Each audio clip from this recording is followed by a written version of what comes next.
오늘 살게 해주세요라는 제목인데요. 토요일 날이 우리가 새벽 기도가 없잖아요. 그랬더니 아침에 나왔더니요, 이 꽃이요 폭삭 그냥 죽어 있는 거예요. 그냥 싹 뭐죠? 추워서 가란 것, 뭐 여기 이파리도 그렇고 꽃들도 그렇고. 그래서 토요일 날 제가 물 주고 또 토요일 내내 저 방에다 들여놓고 야 살아야 된다 이렇게 하루 동안 해서 조금 살려놨어요. 그러면서 야 오늘 설교하는데 오늘 말씀하고 연결된다 생각을 가졌습니다. 살리는 거에 있어서는 수고도 따르고 정성도 따르는구나 라는 생각을 갖게 되었습니다. 여러분, 우리가 십계명을 이렇게 말씀을 나누는데요, 십계명은 생명과 평강의 복음이에요. 그 말씀대로 잘 사시면 여러분들에게 평강이 가득할 줄 믿습니다. 저는 예수 믿으면서 이것을 누려요. 제가 참 나쁜 놈이었는데요, 그 옛날에 아내한테 막 화를 내면서 야 이혼하자 막 이런 얘기를 가끔 자주 했었거든요. 근데 그것을 예스하지 않고 이렇게 지금까지 오게 된 게 너무나 감사해요. 감사한데, 제가 우리 딸내미한테 내가 누구죠? 폭삭 소가수다에 양관식 정도는 되지 않냐 그랬더니 택도 없어요. 그런 얘기를 하더라고요. 예, 택도 없는데. 그래서 예수 믿고 나니까 말씀대로 살으니까 은혜가 있고 평강이 있고 행복이 있다는 것을 알게 되었습니다. 저는 그것을 여러분들하고 나누고 싶어요. 그렇게 예수 잘 믿자, 그렇게 나누고 싶습니다. 그래서 1계명과 5계명을 지금까지 우리가 쭉 살펴봤습니다. 보통 1계명부터 4계명은 하나님 사랑에 관한 계명으로 그렇게 불립니다. 그런데 지지난주죠, 우리가 5계명도 하나님의 사랑에 속해도 무방하다라는 말씀을 나누었습니다. 왜냐하면 그 말씀에는 하나님의 이름이 들어가 있고 5계명에, 그리고 부모는 하나님을 대리하기 때문이다. 부모는 하나님을 대리합니다. 창조 사역에 동참하고 있어요. 그래서 5계명 또 하나는 하나님께로 돌아가는 훈련이 해당되기 때문에 5계명은 하나님 사랑에 해당된다라는 것입니다. 그리고 5계명을 주신 이유는 우리들에게 복 받게 해주려고 5계명을 주셨습니다. 여러분 잘 지켜내시기를 바라겠습니다. 그래서 인간관계에서의 첫 번째 되는 것이기는 하죠. 부모님 사랑해라 라는 것입니다. 오늘부터 이제 6계명부터 10계명, 어쩌면 이웃의 관점에서 봐야 해요. 이웃 사랑의 관점에서 봐야 합니다. 이웃 사랑인데 첫 번째 이웃 사랑의 관점에서 볼 때 부모님 사랑 이후에 바로 살인하지 말라라고 명령함으로써 시작되는 것을 보게 됩니다. 타인의 생명을 소중하게 여기고 자신의 생명도 귀하게 여겨야 한다라는 명령입니다. 그러나 여러분, 이 6계명은 잘 지켜지지 않습니다. 지금도 세계 곳곳에서 전쟁으로 살인이 저질러지고 있습니다. 러시아나 또 미얀마나 여러 곳곳에서 아프리카의 많은 나라에서 이런 살인이 저질러지고 있습니다. 그래서 옛날에 마틴 루터가 이런 질문을 했어요. 군인들은 구원받을 수 있을까라는 그런 물음을 던진 적이 있습니다. 그러면 누구든지 어찌할 수 없는 상황 속에서 살인해야 하는 경우에 그것이 6계명을 어기는 것이 되는가라는 질문을 던진 적이 있습니다. 간단하지 않지요. 그런데 구약 성경은 전쟁터에서 살인이나 그리고 사형이나 정당 방위 같은 경우에는 6계명을 어기지 않는다라는 것을 가르쳐주고 있습니다. 그래서 우리는 여러분들 누구 죽이지 않았죠? 살인하지 않았죠? 그렇다고 해서 지금 여러분들에게 진지하게 묻는데 6계명을 잘 지키고 있다고 정말로 주장할 수 있을까요? 살인과 죽음에 대해서 오늘 이 시간에 하나님의 뜻을 헤아리는 시간이 되었으면 좋겠고, 그리고 정말 나는 6계명을 잘 지키고 있는지 한번 살펴보는 그런 시간이 되었으면 참 좋겠습니다. 이웃사랑, 살인하지 말라가 이웃사랑의 첫 번째로 꼽는 이유가 무엇이냐면 본래 하나님의 의도이기 때문입니다. 이게 첫 번째 의도예요. 이웃사랑의 관점에서 볼 때 살인하지 말라라고 이렇게 앞에 세워놓은 이유는 하나님의 의도이기 때문입니다. 하나님은 어떤 분인지를 잘 드러내는데요. 하나님은요, 생명이십니다. 하나님은 생명이셔요.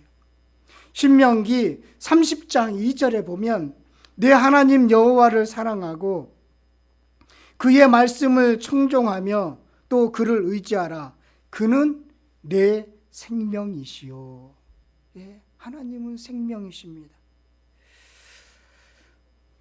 요한복음 14장 6절에도 보면 예수께서 이르시되 내가 곧 길이요 진리요 생명이니 라고 말씀하고 있습니다. 생명이십니다. 로마서 8장 2절에도 보면 이는 그리스도 예수 안에 있는 생명의 성령의 법이 죄와 사망의 법에서 너를 해방하였음이니라. 하나님은 생명이십니다. 생명의 근원이시라는 뜻입니다. 생명이시고 생명의 근원이십니다. 이 진리를, 깊고도 넓은 이 진리를 깨닫기를 간절히 바라겠습니다. 그 생명이신 하나님은 우리들에게 살라고 말씀하셨습니다. 살라라, 잘 살아라라고 명령하셨어요. 잘 살아야 됩니다. 몇 군데 찾아볼 수 있는데요, 여러분들도 너무나 잘 아시는 말씀입니다. 창세기 1장 28절에 보면 하나님이 그들에게 복을 주시며 하나님이 그들에게 이르시되 생육하고 번성하여 땅에 충만하라. 땅을 정복하라. 바다의 물고기와 하늘의 새와 땅에 움직이는 모든 생물을 다스리라 하시니라. 생육하고 번성하고 땅에 충만하라. 이것이 잘 살아라는 명령입니다. 잘 살아라. 하나님의 의도예요. 하나님의 뜻이에요. 여러분 잘 사셔야 돼요. 그게 하나님의 명령을 잘 지키는 것입니다. 노아 홍수가 있었습니다. 창세기 9장 1절에 보면 하나님이 노아와 그 아들들에게 복을 주시며 그들에게 이르시되 생육하고 번성하여 땅에 충만하라. 생육하고 번성하여 땅에 충만하라. 창세기 9장 7절에도 너희는 생육하고 번성하며 땅에 가득하여 그 중에서 번성하라 하였더라. 잘 살아라. 하나님이 창조하신 후에 노아 심판 이후에 동일한 명령을 하고 있음을 보게 됩니다. 잘 살아라. 하나님은 우리들에게 서로 살려주라, 살아나지 말라라고 명령하셨습니다. 살아라.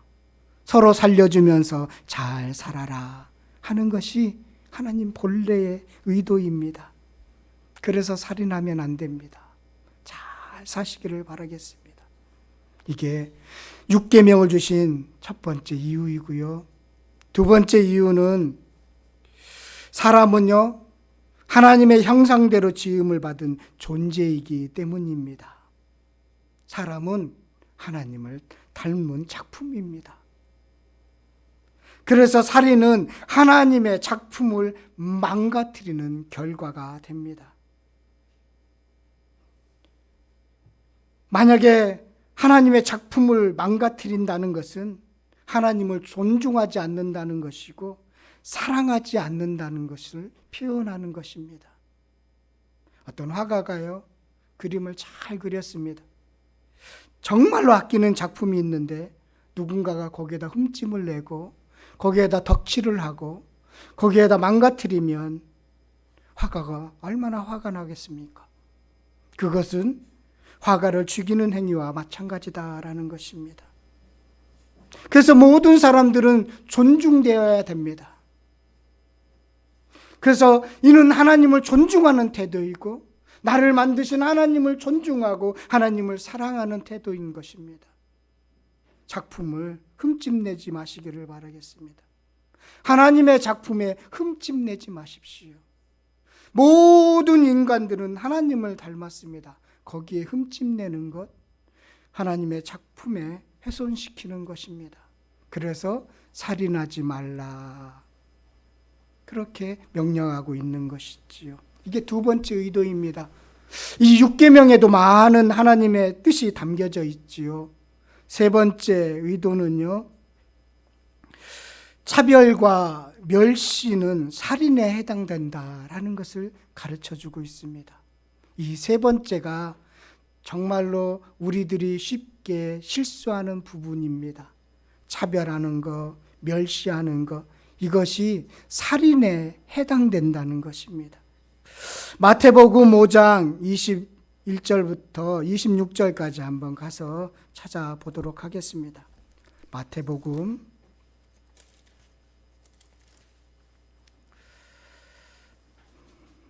5장 21절부터 26절까지입니다. 우리가 사실은 6계명을 주셨는데 하나님은 생명이시고 생명의 근원이십니다. 하나님의 작품을 훼손하는 겁니다. 라는 것은 우리하고는 조금 거리감이 있는 것 같은 느낌이 들지요.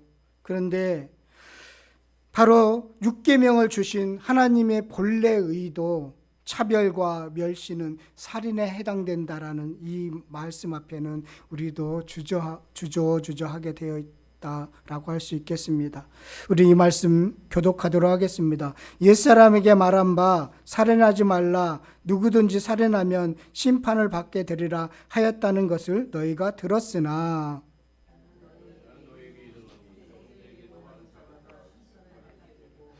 형제에 대하여 나가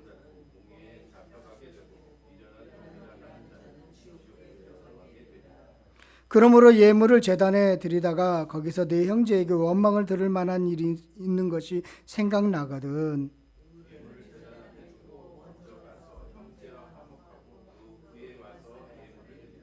너를 고발하는 자와 함께 길에 있을 때에 급히 사화하라. 그 고발하는 자가 너를 재판관에게 내어주고 재판관이 옥리에게 내어주어 옥에 가둘까 염려하라.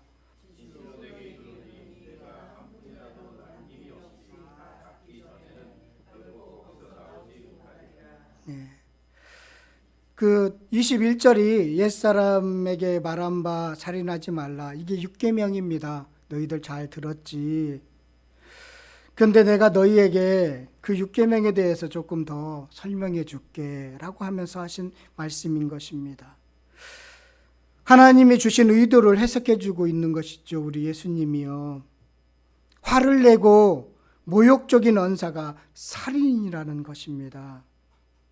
분노는 심판을 받고 욕하는 놈, 이 멍청한 놈아, 이 무가치한 놈아, 그렇게 욕하는 사람, 그 사람은 공회에 잡혀가서 밀어난 놈이라고 욕하는 그런 사람들은, 인격 모독하는 사람들은 지옥불에 던져진다라는 것입니다.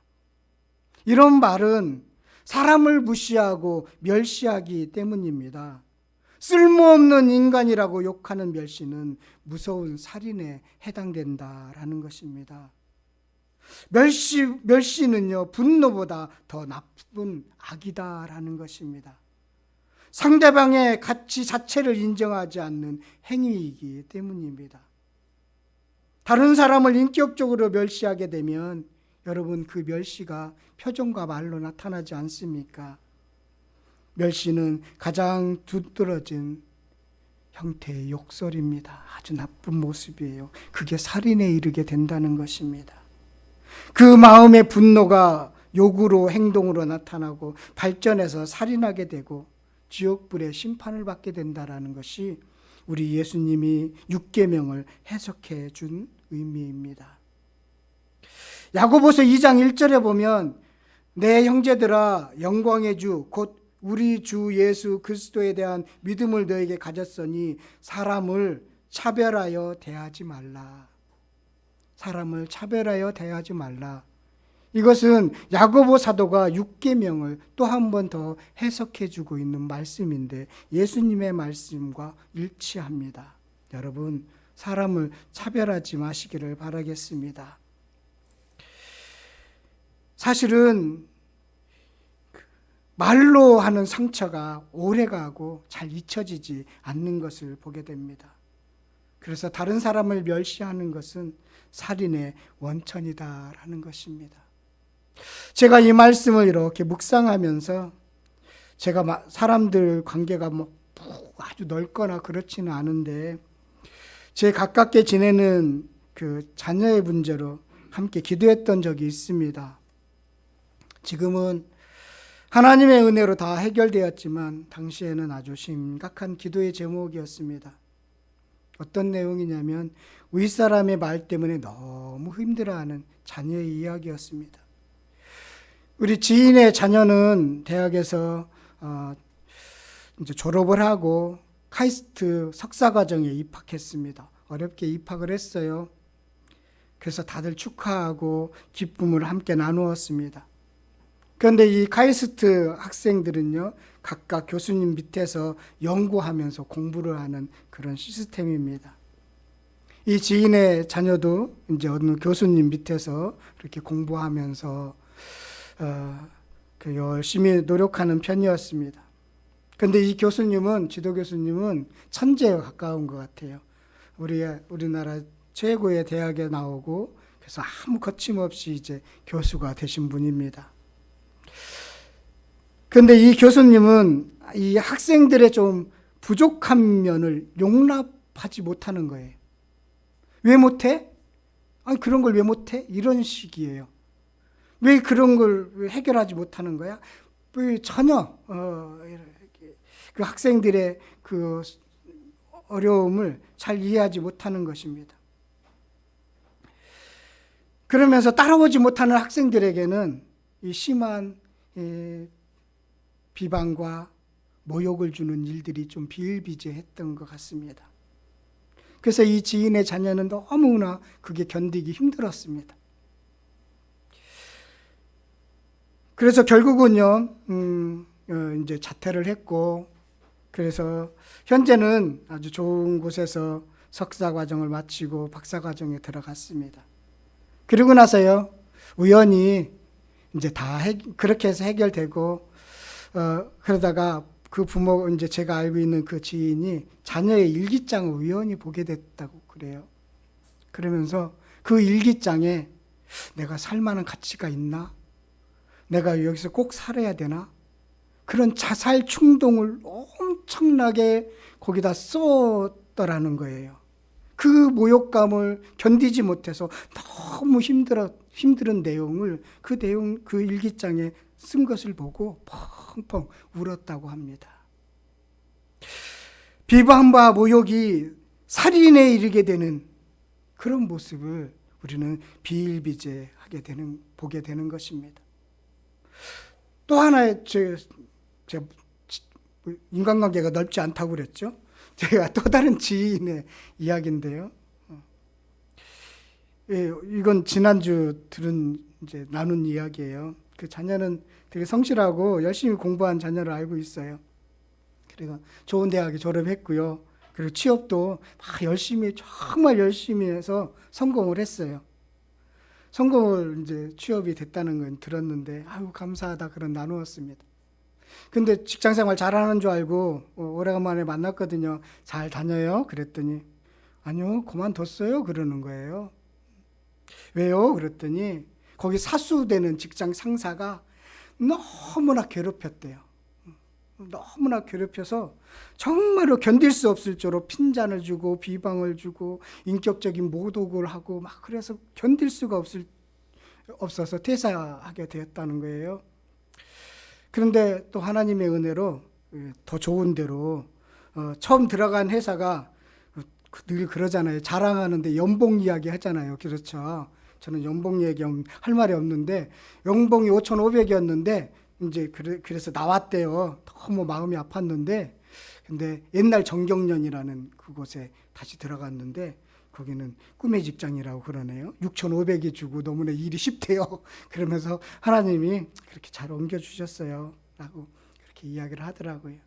상대방을 무시하고 상대방을 비방하고 상대방에 모욕을 주는 건 살인에 이르게 될 수 있다는 것입니다. 제가 인간관계가 많지 않은데 제 지인 중에 이런 이야기가 있다면 이 세상에 얼마나 많은 사람들이 이런 문제로 인해서 고통을 당할까라는 생각을 갖게 되었습니다. 비방하고 모욕을 주고 무시하는 그것이 바로 살인에 이르게 된다라는 그 예수님의 말씀이 딱 적용되는 거 아니겠습니까? 저도요, 옛날에는 나쁜 놈이었는데요. 저는 그 과거에 예수님 잘 믿지 않을 때 좀 수준이 이르지 않는다고 그러면 무시해버렸어요. 그런 게 있었어요. 상대를 안 하는 그런 나쁜 놈이었어요. 그냥 뭐 대면하고 회개했습니다. 그것이 얼마나 나쁜 행동이었는지 회개했습니다. 잘나지도 않았는데 잘난 체인 것 같은 그런 마음이 들어서 너무나 죄송스러웠습니다. 여러분, 내 수준에 미치지 않는다고, 나와 조금 다르다고 무시하거나 비방하거나 속으로 마음 먹는 것까지 주님은 보십니다. 그러지 마십시오. 그러지 마십시오. 그것이 6계명을 지키는 것입니다. 그래서 6계명을 지키는 것이 어려운 이유에 해당되는 것입니다. 왜냐하면 수많은 사람들은 자기의 기준에 따라서